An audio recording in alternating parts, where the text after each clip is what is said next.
Hello everyone, Carl here from Brrraaains A Head-Banging Life, gbhball.com for short, and we are off on another trip to our remote desert island where we'll be dropping off and abandoning our latest illustrious guest. Tired of COVID, tired of waiting for Spotify to pay out some pennies for streams. Our guest, Chris, the guitarist of UK melodic death, thrash, progressive. There's a lot of things that 13th Sign fall under. But yes, Chris of 13th Sign. Good evening. Hello.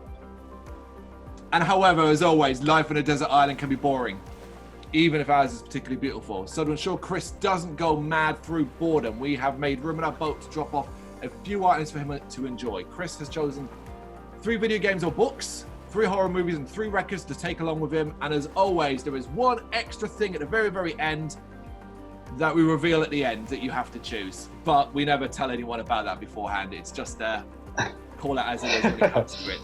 Chris, it is an absolute pleasure to speak to you. How are you doing? Pretty good. Pleasure to speak to you. It's good to see you on other than the reaction video, which was cool. Thank you very much. That was pretty much the first real time talking and dealing with 13th Sign anyway to run up to the new album. So it was cool. It was good fun. Great fun. Yeah. Cool. How's life been for you? How's life been for you in COVID times, 2020 in general?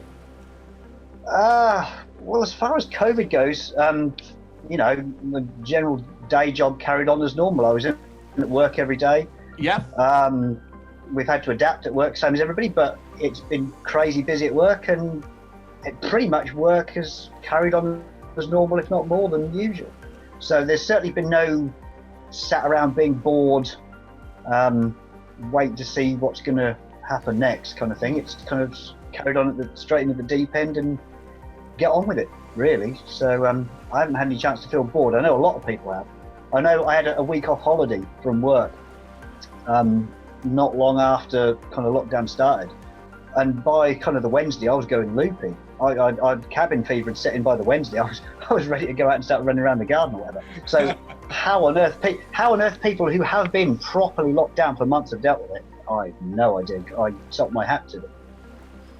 I completely relate. I'm the same. My job didn't stop either. So when everything went to lockdown and all that in London, I was still tripping my way into work. So I completely see where you're coming from. The only difference was I had a little bit of envy because I'd have loved an extended period of where I could sit at home under better circumstances, of course. Yeah, sure, yeah.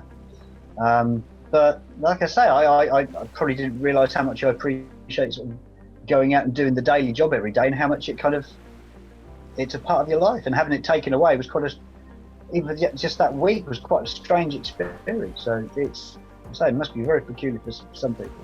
Yeah, because of course that week off you couldn't have done anything. So you were no. Yes. So again, same as everybody has been for many months. Just that one week was. I think by the end of the week I started to get used to it and ease into it, and it was like, okay, actually there is some plus points, but it certainly took a lot of adjusting. And would you say you managed to stay pretty positive during this kind of period? It's not the easiest thing to kind of stay in a good mental state. It's trying to find that fine balance between paranoia and being sensible. It's very easy to, in some ways, to again in many ways it's felt. It's not like bombs are dropping from the sky. It's not like there's visual things happening all around you to remind me there's dreadful things going on. So it's in many ways it can be very easy to relax too much and relapse and just think everything's fine, which it isn't. So you've got to kind of keep that sensible hat on, like sort of saying about at work, trying to keep the things sensible but reasonable. You can't lock yourself up wrap yourself in bubble wrap completely, because it's the world's going to grind to a complete halt, and you've got to keep some gears moving. Even the minimal gears have got to keep moving in some way, shape or form. So it's just trying to strike that balance between common sense and sensible and paranoia, and finding that fine line is difficult. Some people find it easier than others. And then, like, you find the line, I guess, to a certain degree, and then the rules change in some way or adapt, and you've got to redo it. Exactly. Yeah. I mean, obviously the rules are kind of certainly at the minute have been very kind of fluent and moving, and it's sometimes difficult to keep up with what exactly are we supposed to do at the minute. And is what they're suggesting, is it a sensible thing to do? Do you do more extreme things than what they're saying? Perhaps you can relax this. Well, perhaps I don't want to. I'm going to stick in the more sensible side of things. Perhaps I think they've been too strict. I'm being a little bit more relaxed. But they're only guidelines, but you've still got to maintain your own personal standards of being sensible but not paranoid, and trying to find that balance. But yeah, having to move with the times and move what everybody else is doing as well is a tricky thing to do. It's tricky times. No one's been ever anything like this in the past, so we're kind of making the rules up as we go along. And if you're going to make your own rules up, you need to make them sensible that work. From a personal perspective and how you're talking there, it seems like you have, at least for yourself and perhaps your immediate family, got a handle on how to cope with things now. Well, I mean, what kind of helps is, I suppose, like the location. We live in reasonably rural Norfolk, and Norfolk's been very blessed compared to a lot of places around the country where there hasn't been a massive amount of COVID in our area. Okay. So it's a lot easier to be kind of sensible and well balanced when it's not kind of knocking on your doorstep constantly. We've had a few bits kind of pop up recently in the area, so everyone's kind of a little bit more on alert, but that's not necessarily a bad thing. Just keeping alert. You need to, if you start to relax too much, then obviously this is where things start to rise up again, which they're currently doing. So it's fairly easy, and I suppose not having it growling at your door the whole time, it gives you a little bit more leeway to kind of find that balance a little bit easier. You got a little bit more time to kind of work out what feels right and what you think is working. But as we said, you can't ever relax too much. You've got to be on your guard and be prepared to change when the time comes. And that might be just around the corner. We shall have to wait and see. I think that's the most sensible way to put it. I do. Okay, we will get into non-COVID stuff in a short while, or actual band-related stuff. Yeah. Good. Before then, let's get started with, are you doing video games, books, or a combination of two? Well, as I kind of said to you before when we were discussing this stuff I'm not a huge, I don't really do video games. I never really have. Basically, video games with me as a kid was basically, I had a Donkey Kong console when I was about 14. That was about it. Okay. Didn't really bother with anything else. So that really wasn't it. I think about the only thing that remotely gets me, which kind of shows my kind of mental level, which is pretty much lower than a lizard drinking, is I'm actually kind of with the kids. I've found myself getting slightly more addicted than I would like to Mario Kart on the Wii. Okay. And that really is about my level. I mean, we're talking pretty low gutter stuff as far as games go. I fully appreciate that. My eldest son's, he loves his gaming, but it just doesn't really do anything. But Mario, I found myself getting very, very intense and very. Even when I'm driving the works van now, I'm looking for the racing line when I'm going around corners, which is getting a little bit silly. Luckily, there's no mushrooms kind of popping up in the middle of like when you're driving around, but that's kind of thing. So that's about the only thing that really gaming-wise, period in my life, I've really that bothered with.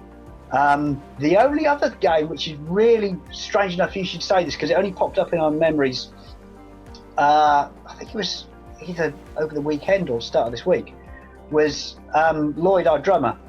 I was saying with him, there was a game apparently came out in 2010 called Limbo. Oh, Limbo, of course, and it was yeah. Which I'd never seen before, and we kind of introduced that, and for some reason that really stuck. I mean, I never played it, but just sort of watching someone else play it, and that kind of almost like the Chinese shadow silhouette kind of image, the imagery, the graphics of it. I love the simplicity of it and how creepy it could be with something so simple and basic. And funny enough, I was telling the eldest son about it, and talking about antique games with him. He probably thinks I'm talking about something from the Flintstones or something. but I kind of said, just look, just put it a bit on YouTube. Someone had just put a quick clip on just to kind of, and someone had uploaded, well, quite a few people uploaded like almost an hour video of just playing it through from beginning to end, how to do it. Yeah. And I said, oh, this is it. And he kind of, for about the first minute, he kind of looked at it with a kind of sneer and a snarl, as much to say, what antique stuff are you trying to palm off on me? And yet the crazy thing was, an hour later, we were both still sat there watching it, absolutely on the edge of our seats, going, what's he going to do now? How does he get out of this bit? And it was incredibly gripping even now. And I think even Son was even convinced as to how cool the game could be and all the problems and how you had to get around it, with something that visually was just so very basic and by today's standards, just almost non-existent in its complexity, but still gripping. But I'm afraid other than that really is about my gaming limitations. So probably a big disappointment. That you've pulled two out of the bag already. You did Mario Kart and you've done Limbo. That's already brilliant in itself. I mean, we're talking about Desert Island here. A game like Mario Kart is such a great distraction. And for those late nights, Limbo, I know the game very, very well. You're absolutely right. Simplicity is great and it's wonderful. And I presume for your son and maybe yourself, the moment in Limbo that maybe might have gripped you the most is quite early on when the spider is introduced in that game. The spider. Well, I think my wife's terrified of spiders, and I think the son must have kind of inherited it a little bit as well. So as soon as that spider, I was fine, but he nearly leapt onto the back of the seat, and when the legs kept coming off, it was that's gross. And so for someone who's like playing like horror games with guns shooting off left, right, and centre, just to see a 12-year-old kind of a bit freaked out by a silhouetted spider having its legs pulled off was quite unexpected. I was surprised at that. But it certainly did. It had its amazing characteristics all of its own. What about, right, we need a third one then. What about a book? What about a book potentially maybe you've read or... I mean, I love reading, but I haven't read a proper grown-up book since my eldest was born. I just don't have the time. However, I mean, in my past, I've loved reading. I loved the Millennium Trilogy. Okay. That they were fabulous. Neither the Hollywood or the Swedish films did them in any way credit, sadly. I've actually got the fourth Millennium book, which was written after the guy's death. Yeah, that's right. Which apparently it's very good, but again, that's still sat in a drawer, waiting for probably my retirement party when I'll actually have time to start reading it. I was a huge Terry Pratchett fan, exactly the same. I've got every Terry Pratchett book, but the last book there we go. The last Terry Pratchett book he wrote, again, is still sat in a drawer waiting to be read. I mean, my retirement party's giving me an absolute knees up because I've got books coming out of my ears.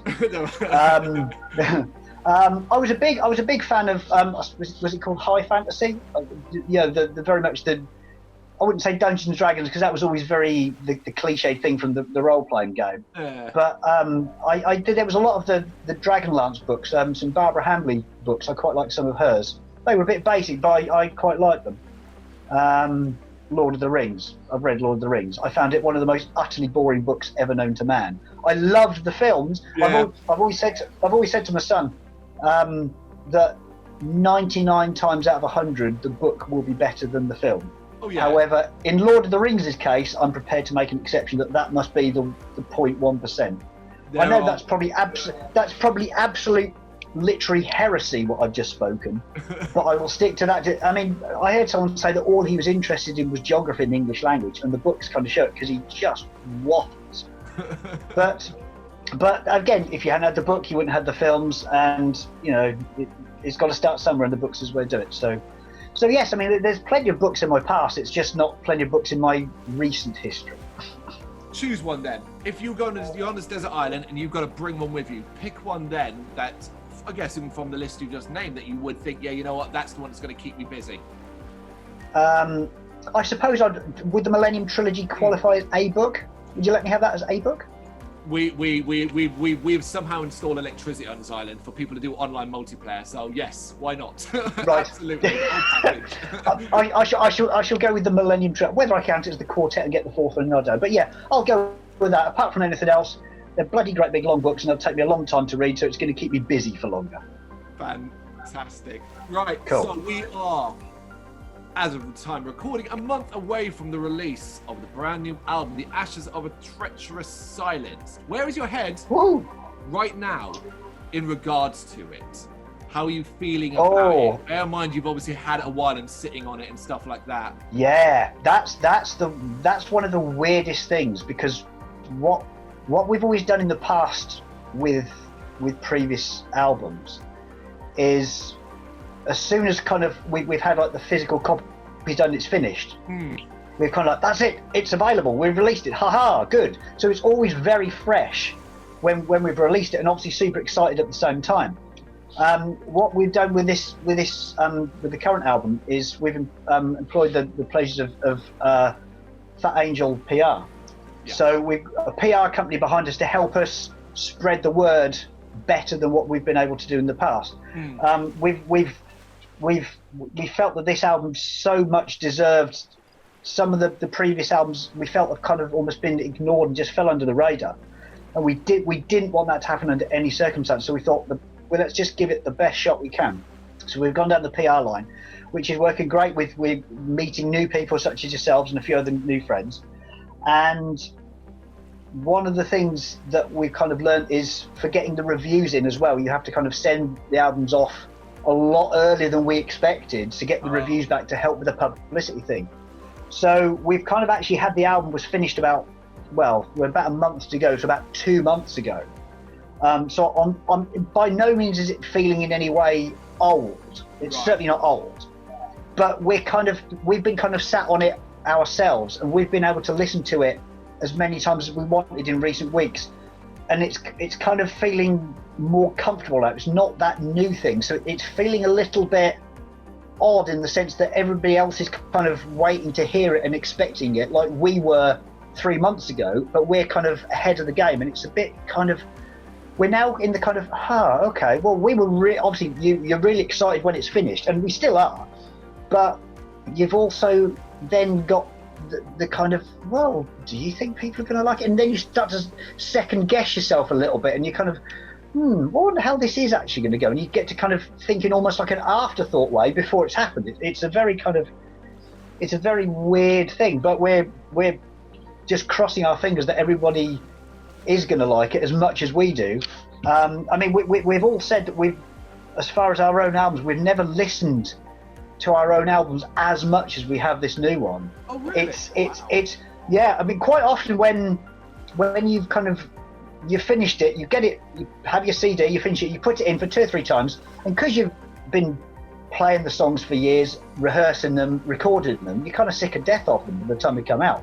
So that element of newness and that excitement has kind of gone pretty quick, whereas this one really seems to have hung around, and we're still kind of listening to it ourselves and going, wow. I had it on in the car yesterday when I was popping over, and I think it must be the first time I've had the finished version in the car, and there's new little bits that I hadn't heard with like different sound systems, like, I hadn't heard that before, that's a different bit, what about that, that's interesting. And you start to get that new excitement again, and you just get that fizzing again of really wonder what people are going to think about it.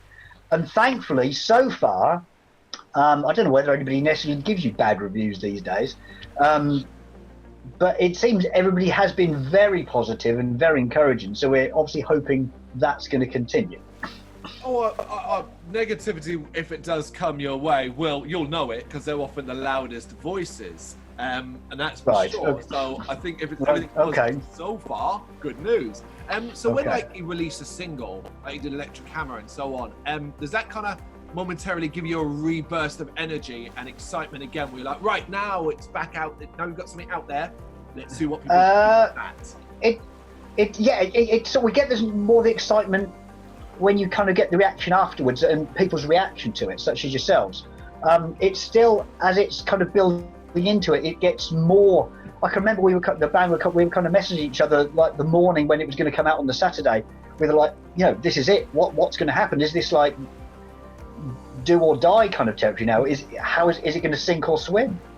So it's very kind of trepidatious and waiting to kind of hear people's reaction I'd say probably more so with this album than the others, because we've said it in the band before, with the previous albums that we've recorded, as you're kind of recording it, you've kind of got a fairly good feel as to how you think it's going to sound when you get to the end, and then when it's finally finished, you kind of sit back and listen to it, and you can listen to it with a bit more perspective and think, okay, well, I wasn't expecting that. That's kind of good. And this one sounds a bit like so and so. This one sounds a bit, but generally they all kind of sounded very similar during the recording process. The previous album sounded very similar during the recording process and felt the same. They perhaps, when they were finished, they then diversified slightly down their own paths, but during recording and writing, they felt the same. With this new one, almost right from the get-go, whether it was because it was a concept, but right from the get-go, it felt completely different.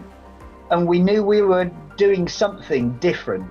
Now, we didn't necessarily know whether we were doing something better, good, or whether we were doing something different, bad, but we could feel there was something intrinsically different about this recording. And so we felt like we're slightly out on a limb different to what we've been before. So even more so has been that is it going to sink or swim feeling, where when the single's released, when the album's coming out, we've got that even more than we've been before, because the benchmarks we kind of had before seem to have disappeared and gone by the wayside compared to this. So it's feeling almost like a debut album, in the sense that you don't really know how that debu's going to sound or work or feel, and this is almost a second debut. Whether that makes sense, I don't know. It makes sense to me, because I've heard the album a fair few times now, and the word that comes to mind is ambitious. This is an ambitious record. 14 tracks, 70 odd minutes.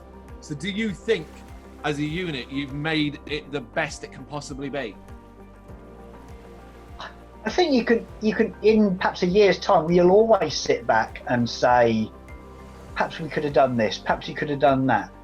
But because, as I say, but the way we're still listening to it, at this early stage, this is far more, I don't wish to sound arrogant, far more perfect compared to when you're writing something, when you're writing an album like this, you have a preconceived idea in your head what you want it to sound like and how you think it should sound. And I'd say generally, when you then finish that album, you have that CD, and after like a couple of weeks listening, I would say generally the previous albums have probably come out sounding, to my ears, probably between about 65 and 70% of what it sounded like in my head when it was first written and as it was going along. And for whatever reason, when it's in that final finished product, it's always, and it never will be exactly how you have it in your head, but about 65, 70%. And well, partly that's how you then write the next album, because that missing bit that you didn't quite achieve what you'd hoped for, you think, well, okay, let's twist that a bit. Let's try and do that. Let's work that better. Yeah. And that's what kind of sparks perhaps the next album. With this one, I'm more than confident and happy to say this is at least about 90-95% the way it sounded in our heads when we first started. And compared to, say, the previous albums and how they've compared, that's an astonishingly close, so much more. Again, I don't mean perfect as in from the listener's perspective, but from the writing perspective and what we wanted to achieve, it's so much closer to that perfect thing that you had in your head when you first started. And that's what's kind of impressed us the most, how much we've managed to, how close we managed to get to exactly what we wanted. Yeah, you'll always be able to do something slightly better, but it's so much better than I've said to a few people, I thought this album has almost made the previous albums sound like slightly dodgy demos in comparison. It's stepped up the level so much compared to our previous efforts, and we're so much more proud of this one than we have been before. We're just very pleased with how it's come out, massively impressed with ourselves and how we've managed to achieve it. You have every reason to be proud, and there's nothing wrong with bigging up your own music. Every band loves to be a little self-deprecating and say, hey, we don't want to say it's great, but if you have that feeling in you, that confidence oozes out of you.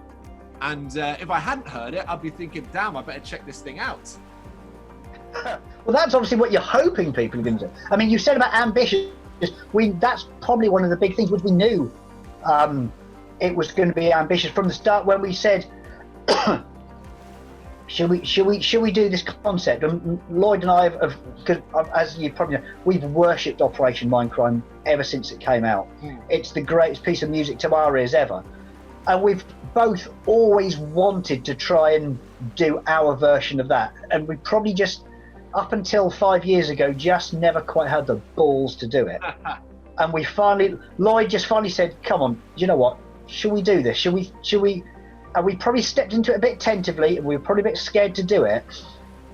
But Lloyd has just thrown such an astonishing amount of, because this is Lloyd's baby, make no question, this is Lloyd's project, Lloyd's baby. He's the one who's put in the thousands of hours work to make this what it is. And it's the ambition is part of what's been the challenge and made us want to do it further and do it better and better and better. There was no half-assing this. If you were going to do it, if absolutely, yeah. This was the daunting thing. I mean, we said right from the get-go, do we actually dare, when it comes to releasing it, do we dare mention Operation Mindcrime, because it's so revered by so many other people? Do we dare put that up for comparison? But we said, do you know what, if we're going to, as you say, if we're going to do this, absolute full tilt, let's not skip anything, let's not pull any punches. I mean, we never thought we'd necessarily skipped any punches in the past, but it's like, if we're going to do this, even for our own satisfaction, how much we love Operation Mindcrime, if we'd have then released something which we then had the cheek to compare to, and then like afterwards think back, oh dear, we didn't do Operation Mindcrime, much credit for that, did we? It is down to us to impress ourselves, and that's what's been amazing to us personally, the fact we have impressed ourselves, and listening back we still go now, it's going, wow, damn it, that's sounding awesome. The concept, we've mentioned it a few times, then can you give us a brief overview of what this concept for the album is? Right, so I'm not going to give it all away, because it would be a little bit rude to give it all away. We want you to go out and listen to the album, and then you'll get it. Cool. All I will say is that the whole album is focused around the killings and the background of some of Britain's most notorious serial killers. A single set of mass murders. It's not necessarily so much to do with the actual killings or the murders. They do obviously come in the background, but it's not actually focused on that. It's focused on the characters' backgrounds. How did they get to the point? How did they get from whether they? I don't actually think, in fair, they weren't necessarily normal people, but how do monsters form? What small details occur? What happens to people to make them change and do the things that they do? We said about electric hammer, well, that's, as some people have rightly sort of said, electric shock therapy, which is an early part of one of the characters' backgrounds, and which is how that kind of figures in. So obviously I'm not going to give away too much. We want people to kind of listen and try, if for lack of, work it out themselves and see if they can work out who we're talking about, which I'm sure people will. All I will say is that, again, this is Lloyd's baby. Lloyd's done all the lyrics. This is Lloyd's. These particular set of killings were as one of Lloyd's hobbies. You can see what sort of life he leads. And all the lyrics are written by Lloyd, and every single line of every song has a meaning. I'm not saying it's necessarily obvious. It's not necessarily, of course, jumping out particularly, but every single line has a very specific. There's a relevant fact in the history books as to what that is relevant to. And again, the amount of work he's putting on the lyrics alone is just incredible.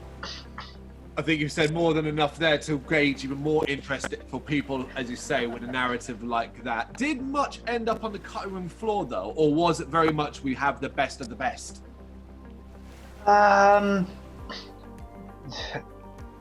I think there was about, I think I can only remember what I had musically, one song idea that didn't make it. So I think there would have been about, because you've got, obviously there's like the little clean instrumental song, where's me, Perpetual Darkness, about track 11. So that was like a little addition. So that's another, obviously, Operation Mindcrime kind of comparison, that the Waiting for 22 kind of, that was our equivalent of that. So you've got little parts. You've also got the intro, which is obviously in the prison cell at the start. So they were kind of always written as an add-on, as an addition to the actual proper songs, for lack of a better word. But yeah, I think there was only one song that didn't kind of make the grade. I know as far as like the songs came out quite long, because I can remember when we were writing them, I can remember Lloyd's first, like the blocks of lyrics, there'd be like about 4 or 5 songs worth of lyrics kind of written for certain parts at the time when we first started. And I can remember looking back and thinking, there's a lot of lyrics, because it's a big story, it's a big concept, it's a lot of information to get across. Yeah, it's like, crikey, that's a lot of lyrics. So I think right from the start we kind of, not that we've ever been against writing long songs and epic songs, that's never been a problem, but it was quite a lot of, there's not that many short songs on the album either. It's I kind of thought to myself, when we're writing these tracks, they're gonna have to be reasonable length verses. They're gonna have probably like pre-choruses, most of them, choruses, simply to use up the amount of lyrics that are needed to get the story and the information across. So we knew it was going to be big epic. So there was, even if there was some songs as a whole that kind of, perhaps there was like a couple more that as a whole didn't really make the grade, but there would be like, that pre-chorus is really cool, we'll keep that. That verse, that midsection riff, that's really cool. And so we'd disregard the other riffs and say keep that bit, and then perhaps another idea would come along later on in the writing process. And you'd suddenly go, oh, can you remember that pre-chorus from back then? That would work brilliantly. So there were whole songs, I think there was only one whole song that kind of got ditched, and then other bits got jigsaw puzzled around a bit nearer the time. But considering it is just basically one big musical jigsaw puzzle, it's kind of cool how it then does kind of eventually work out by itself at the end. You're cherry picking the best bits, but it's like, damn it, that for some songs that you're kind of thinking in hindsight, well, that was that riff from that bit, and that was from that bit, and that was that bit. Who'd have thought they'd have worked together when you actually started writing? But they do. Can't understate the fact that it is, even though, as you say, maybe not epic length tracks, it is an epic length album. Something that, were you worried that might be off-putting to people and the short attention span world we currently have, when you see, oh my god, this album, 14 tracks, 70 minutes, what are they doing? It's got to be a tight 35-40. Did you even did care? It end? Well, actually, again, it was part of the mentality of the Mindcrime comparison and getting it right. Mm-hmm. I can tell you now, when we first started writing and all the stuff that was coming, we had to trim quite a bit down, because there was actually at one point we actually sat and thought to ourselves, is this actually going to physically fit on one CD? Oh. And we actually started kind of thinking, we've got to trim this bit out. We don't want to start trimming bits off that we need. We don't really want to be trimming anything off. Well, that actually did come into the factor at one point, and then and Lloyd said, I hate double albums. Then they're crap. No one ever listens to them. so he's like, we're not doing it. We're definitely doing a single. Okay, fine. And a couple of bits got sort of trimmed. I can think of a couple of songs. What song we got? Locked in a Deadly Embrace, track 6. That originally had your standard verse, pre-chorus, chorus, verse, pre-chorus, chorus. And then as we kind of listened back to it, that was one of the things we actually said, you know what? Let's cut out that first chorus. You don't kind of need it. Let it flow straight on and carry on. And there was, because that's quite a long chorus on that one. And there's certain bits where we were able to kind of really analyse it and kind of, is that bit really necessary? Is that bit really necessary? And most of it was, but there was a few little bits you were able to kind of chip away at. And so actually, you say about 71 minutes is quite long. Actually, when it was finished, it was like, it's 71 minutes. We were like, oh, that's quite short compared to what we were expecting. That was brilliant. So if people think it's too long, well, listen to it in listen to 3 songs at a time. If it's too much for your attention span, there you go. You've got the rest on to wait for you on your next visit. It's fine. Go ahead. Yeah, perfect. Right, let's move on then to the second of our 3 categories, and we are now at your horror movies. Are you a horror fan? No. Ah, cool, great start. Do you? You've watched horror movies? No. I presume. No. Oh. Well, very little. No, quite. I mean, I know it's all fake blood and stuff, but quite honestly, I hear the theme tune to Casualty and I run out the room. I'm not a blood and guts in. No, it does nothing for me. I have no. What about horror films? What? I mean, would you people count Alien as horror films? I wouldn't count them. I count them as. Oh, really? Alien, the original Alien. Yeah. Oh well, you can count them in. Yeah, I would count them as horror, but perhaps that's just my. It's not because the franchise is so messy. Like, I consider the first Alien horror. I consider Aliens, the sequel, an action movie. Alien 3, a bit of a horror. Alien Resurrection, a action movie. Yeah, a bit of something. Yeah. But the very first Alien film, I personally absolutely would. Like, if you go to IMDb and you looked at what it's listed at, it will have horror, and that's, yeah. So Alien, yeah, great choice. Okay, well, apparently I've got one that I didn't know about them. Dree, I mean, really, horror. Hit some horror films at me. I mean, I honestly, I can't really think of, because normally I'll get a whiff of horror. Yeah, see, again, that would qualify. That's very. I was thinking like the what's the vampires ones with Kate Beckinsale in? That's just Underworld. That's Underworld. Now, you see, you, as far as horror goes, that's probably counted as just. That's like Disney horror films, probably, isn't it? We have had in these, Chris. We have had people choose Scooby-Doo movies that were based in horror. As I said at the start, it's very free and easy. We really don't stick too heavily to these rules because we know not everyone follow like the 3 Sight Creeds, games, horror, and the headbanging side of things. Not everybody pays attention to, so we've got to have a little bit of leeway on this. Underworld has vampires in it. Vampires are based in horror. That's good enough for me. Don't like okay, that'll do. No, but so I'll apparently I managed to fluke a second one of them as well. Now just need a third. Near third. What about when you were growing up? Because a lot of people's first experience of horror is when they're quite young and they maybe see a movie they're not supposed to at a very young age. Is there anything like that stands out, like scared you as a child, maybe? Well, do you know what? It's a really funny thing. Actually, I can remember. I don't know what it was, but I can remember watching with my parents, watching Points of View on BBC, whatever, and they were obviously, someone had obviously patched in a complaint about one of the old Hammer House horror ones. I think it was Christopher Lee in some scene, and I can remember they obviously, and I can remember whoever was presenting kind of said, "Oh, if you've got any young children here, you should probably look away." And being the young oik that I was, I paid no attention, carried on watching. And I'm guessing Christopher Lee probably leapt over and sunk his teeth into some poor maiden's neck. And I practically leapt behind the sofa behind where Mum was sat and sat shivering for about 10 minutes. So Points of View would sound like a very peculiar horror film to qualify as this. But, if people are putting Scooby-Doo, then I think Points of View should get in there no problem. The fact that you can remember that specific memory and about... Well, yes, to be fair, yeah. Well. Yeah. I think that's perfect. We will move on. So, you said at the start, working with PR, working with Fat Angel, great company for this. It's all about the long promotional build now, unlike something you've ever done before. Yeah. Are you enjoying it, though? The long promotional build that is towards an album compared to what it was in the past?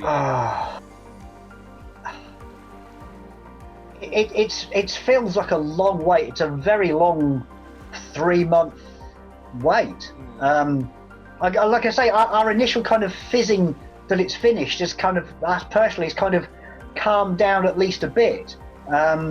So it's going to feel odd trying to like get excited as hopefully everybody else is as well when it gets to release date in about a month's time. But also it does give quite a good perspective on things, being able to kind of sit back, and whereas we've been before flapping around trying to promote it ourselves and probably not doing as good a job as we should do, and certainly not as good a job as what Fat Angel are doing. So it's nice to be able to just kind of almost sit back and enjoy the record more in its purest musical form, rather than thinking, right, now we've got to do this, we've got to send this off, we've got to email so and so.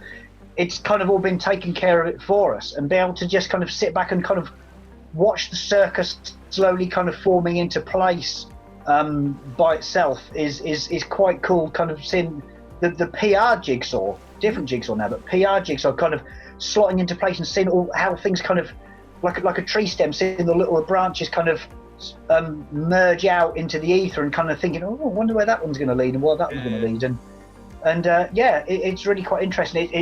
It's quite fun.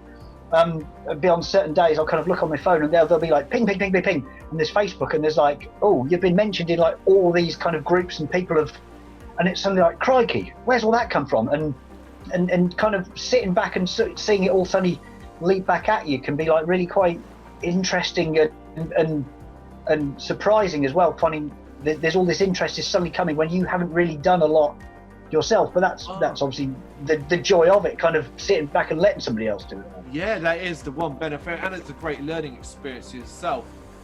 Where does in regard to that, where does 13th Sign's strength lie, do you think? Do you find it easy to connect with fans on social media and stuff like that, or is it very much sort of like in a live environment that you connect better? I think we're better with social media than we were, but are we great? Are we great with social media? No, I don't think we ever have been great. There's some people you can kind of see when perhaps I'm on Facebook and even kind of sit back and think to themselves, you know how to work it, you know how to play the promotion game. And to be fair, none of us really have. We're not that good at playing that particular game. We're good at the music side, but the publicity and the promotion, we're just not that good. We end up either saying the wrong thing, doing the wrong thing, or not doing anything at all.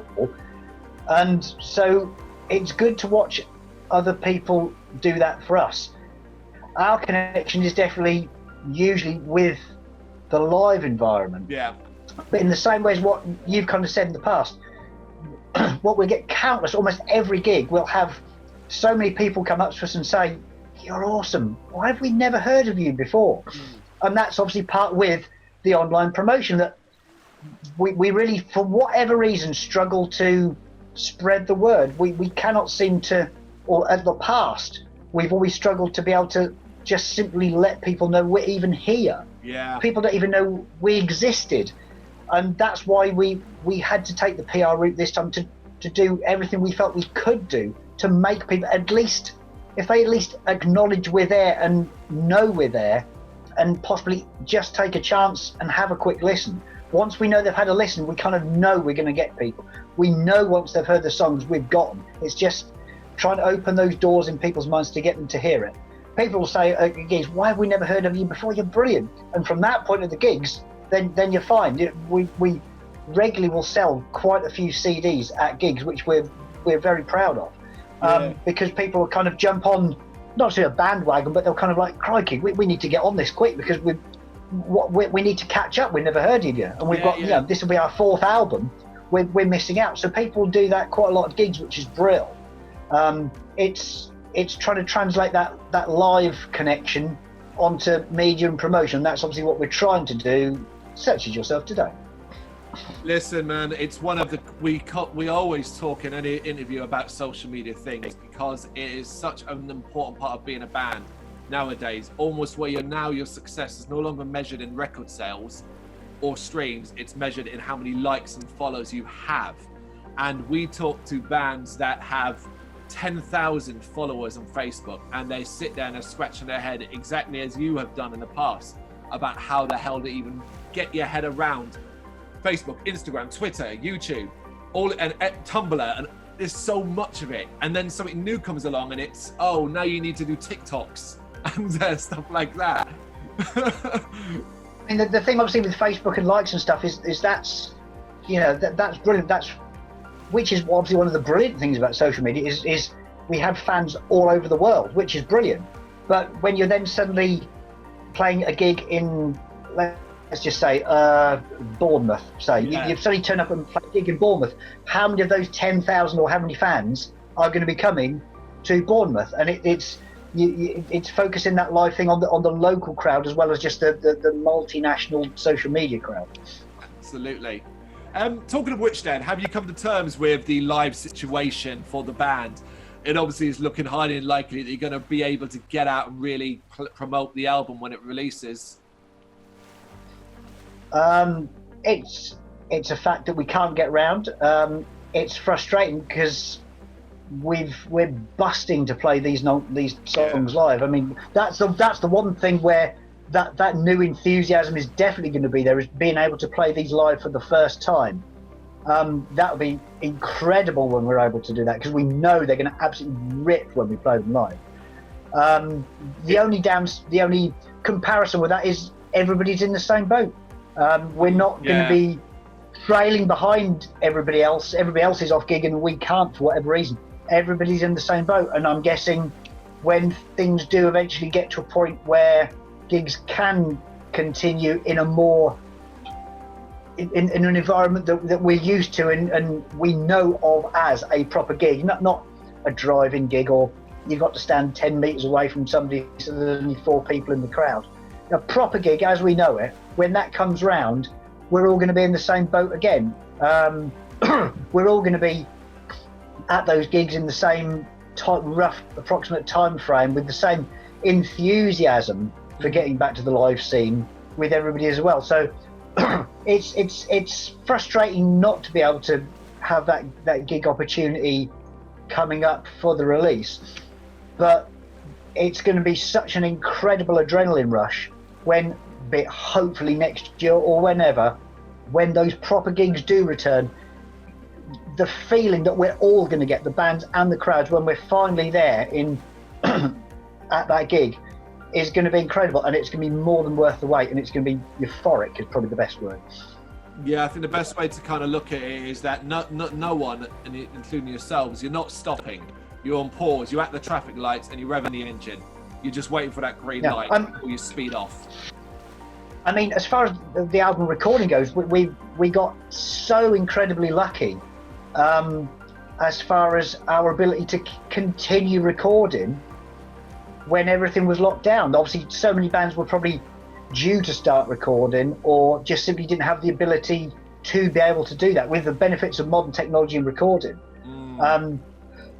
We recorded, I think it was the drums was mid-February, so you know they were done.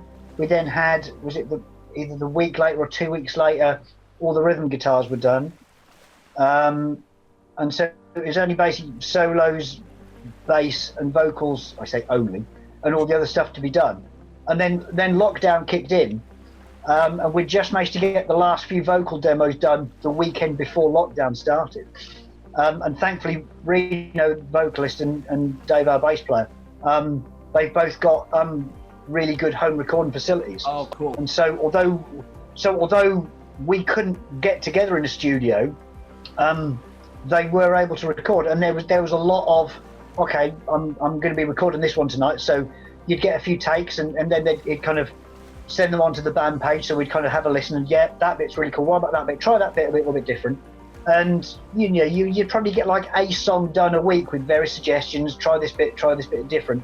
And again, we just got incredibly lucky that not only did it work out that we were able to keep going, but the quality of the recording was so incredibly good, despite having to record in a very awkward and separated way. It worked out amazingly in considering. It truly is a stunning turn of events, because if you didn't know that beforehand, you would never know it. There's no clue, nothing to suggest that wasn't, you know, unit inside a studio for two weeks to a month, you know? Yeah, sure, yeah. The album, It's massive, but it's also one of this year's best heavy releases, in my humble opinion. That's a good opinion. Thank you. I can't help but think this is your moment. Like, this is your moment to release. However, obviously releasing an album isn't enough to smash through a glass ceiling, particularly in the British scene. What do you think personally is the biggest stumbling block for 13th Sign going forward off this album, if there is one at all? Oh, there's always going to be something to get in your way. I mean, as we've obviously just said about the live situation, that's a big stumbling block. But again, as we said, that it's everybody's in the same boat. Nobody's going to be able to do that. I think from our personal perspective, it's always been, as we just said, somehow not slipping under the radar, somehow grabbing people's attention, somehow just getting them, if you can just get them to listen to 10 seconds, just 10 seconds, and they'll want to carry on listening to another 10 seconds and another. That's so easy. From past experience, we know how incredibly difficult it is. From my personal perspective, I'll be on Facebook and I'll be flicking through, and everybody's bombarded with, here's my new video, try our new music, and you have a life to live. There's only so much limited time and space. As much as you may want to check out, I probably flick through, half a dozen new bands that I've never heard of. Well, they might have been new, but who I haven't heard of, who I probably should check out every day. And I'm in a rush. I'm trying to do this, I'm trying to do that, and I'm having a quick flick through. And I might even think, they sound good, I'll get back to them later. Do I get back to them later? I don't. Sometimes I do, sometimes I don't. And it's how to make somebody stop as they're skimming past. What's that magic formula to make people just stop just for a brief second and just press that play button just for 10 seconds and just to make that initial breakthrough, because that's the most important one. People getting on people's radar and letting them know that you're there. That's our biggest issue, and that's what we need to find a way around. Yeah. If you ever do work it out, spread the word. I very much doubt anybody will ever work that one out, but it's, other than sheer dumb luck most of the time, that if there is a magic formula, we'll probably never know it, but I'll let you know if I do. Right then, on to the last category then. Now, you don't really play games, you don't really read books anymore, or you can't at the moment because of your life, and you don't watch horror. Please tell me you listen to music. I may do occasionally, yes. Three records, anything of any genre. It hasn't even got to be specifically metal or rock. Whatever has influenced or you adore the most is your choice. Right, well, 1 and 2 is fairly easy. Okay. Number 1, Operation Mindcrime. That was never in doubt. Easy, no-brainer. From what we've said, naturally. What age do you reckon you were when you first heard that? Sorry. What age was it when I first heard it? Yeah, I'd have been 16. Because I can tell you exactly. I had the very first metal mag I ever bought was a Metal Hammer, and it had the 1988 Reader's Poll in it. Okay. And the best albums of 1988. So you'd got Seventh Son was number 1, Justice for All was number 2, and even though no, it must have been 89. Anyway, there was something else was number 3. Number 4, Operation Mindcrime by Queensryche. Never heard of them. Never heard of the album, the band, nothing at that point. And it stuck in my head. Probably because I knew quite a few of the other bands underneath, but I hadn't heard of that one. It probably just stuck in my head. Why do I not know that one? A friend of mine down the road had it on cassette. Can I borrow that for the night? Yeah, sure.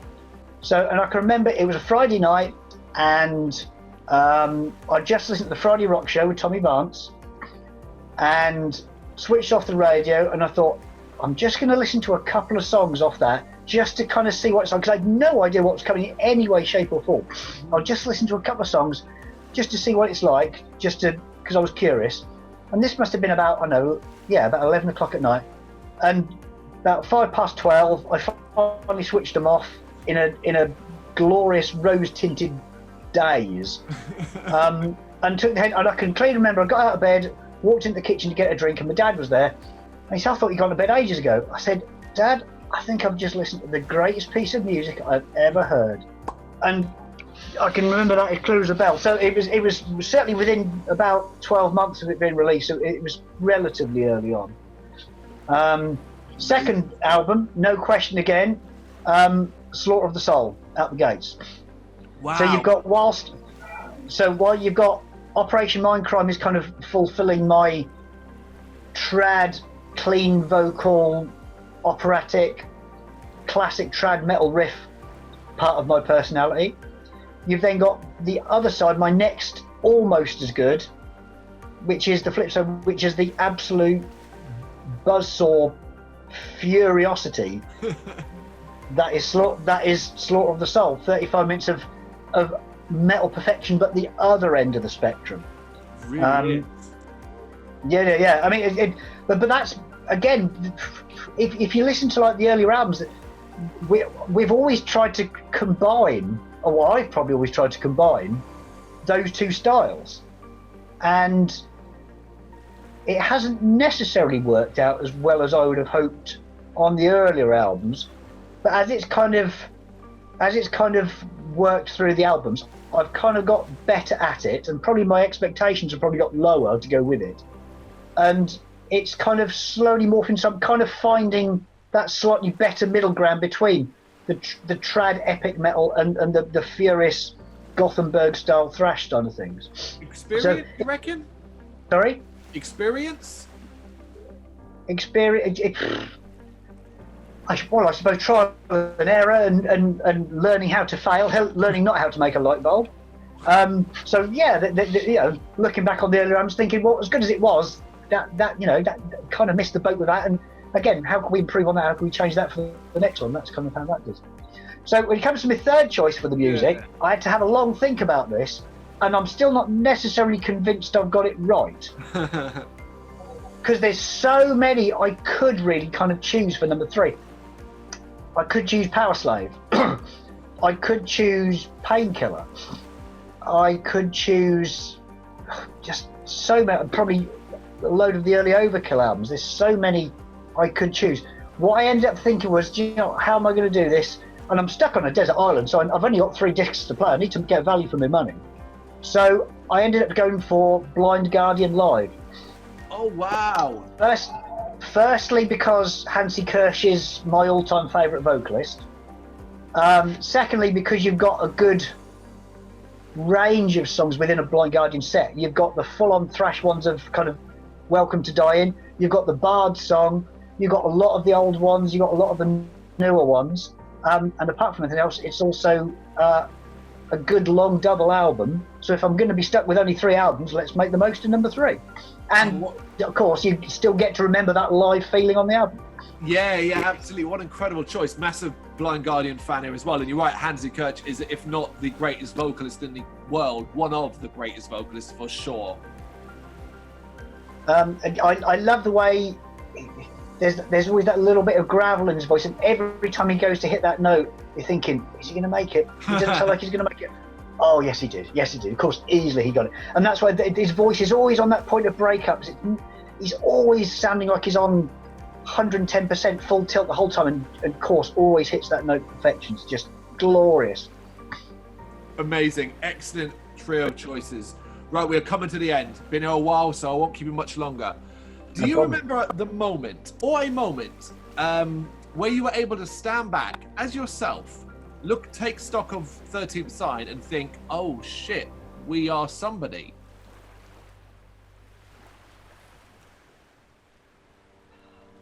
As far as the getting people to take notice thing that we mentioned earlier, you probably think that at the release, every time you finish the next album, you probably think, this is it.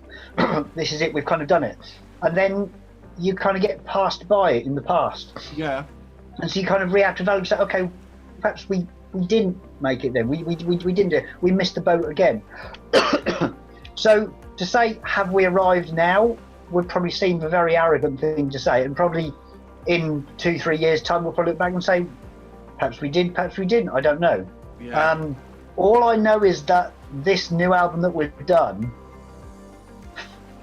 feels so much more and I appreciate it probably sounds a little bit arrogant in saying, this one sounds a lot closer to a world-class album than any of our previous efforts before. They sound like demos in comparison. As much as we put our heart and soul into those previous albums, they just don't cut the mustard in hindsight.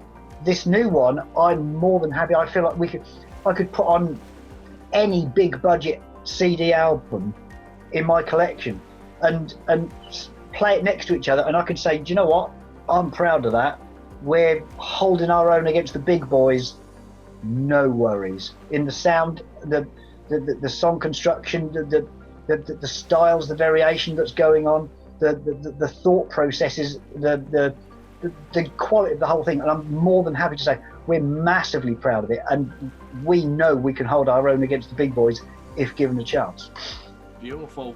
What about a goal then? A goal that you'd like to reach over the next 12 months? Well, we've never played Bloodstock. Oh, there we go. We've never played Bloodstock. We've competed in the Metal to the Masses 4 times, possibly. It's either 3 or 4 times. We've got to the final twice, and we've never made that final hurdle. So to be able to play Bloodstock, I think would be it's the other metal festivals are great, but it's clearly the gold medal winner in the UK, and it's a world class festival in no doubt. So to be able to tick that off the bucket list, that would be a dream come true. That is within 12 months. There's next year, 2021, and a whole extra day to fill as well. So. Well, I'm not something we can fill a whole day by ourselves, but we'll happily fill 3/4 of an hour if they want us to. That's more than happy. The 71-minute album, beginning to end.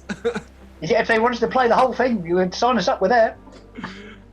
Dawn of Addiction, what, if any, plans do you actually have in the works after album release? If you can talk about them, or if you have anything. Other than just same as everybody waiting for gigs, no. Yeah.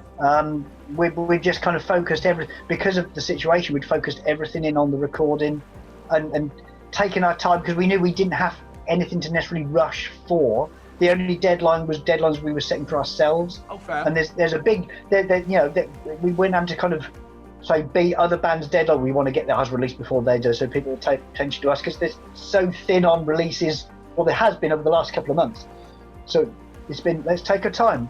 Let's not rush, focus, get the job done properly.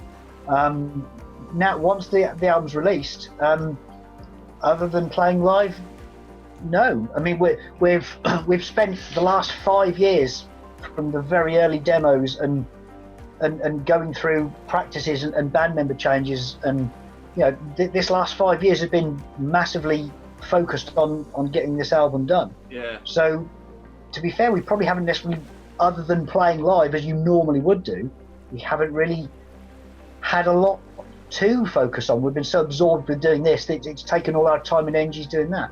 So it's quite nice to be able to, when the album is released, I know we can't play live straight away, which will be frustrating.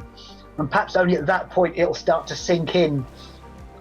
As with all other bands, there's that bit of a stagnation bit. Are we going to feel the same once with the album's released, we've got to that point?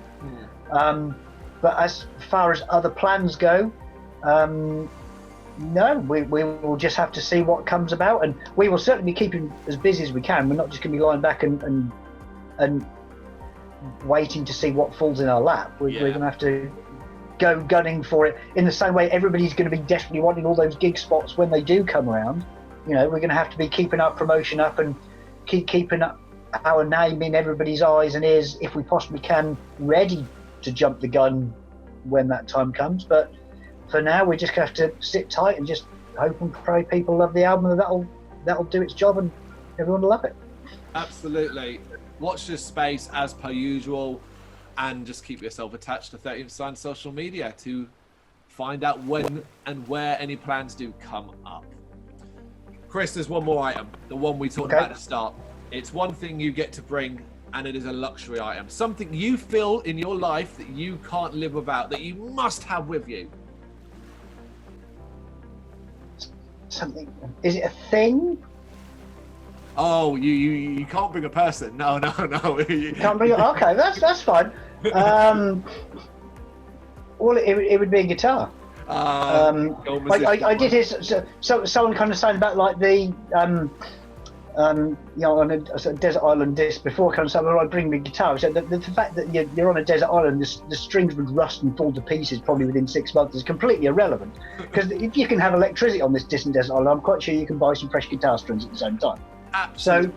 So, yeah, I mean, I would say, you know, my guitars, but you know, any one of my guitars, they're a therapy.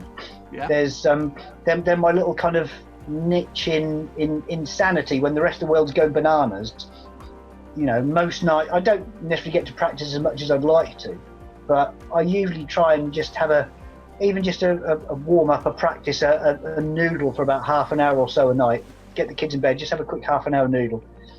Don't necessarily write anything, don't necessarily play anything, but just going through just simply doing the warm up exercises that I've been done for Lord knows how many years. It's a certain therapeutic quality to them and a certain calming and focus that kind of comes with it. So yes, it would be a guitar. Perfect. Absolutely love it. October 2nd, The Ashes of a Treacherous Silence is released. Go up, pick it up, buy it, stream it, however you need to hear this album. Chris, it has been an absolute pleasure. Thank you so much for your time. Thank you, Carl. Pleasure's all mine.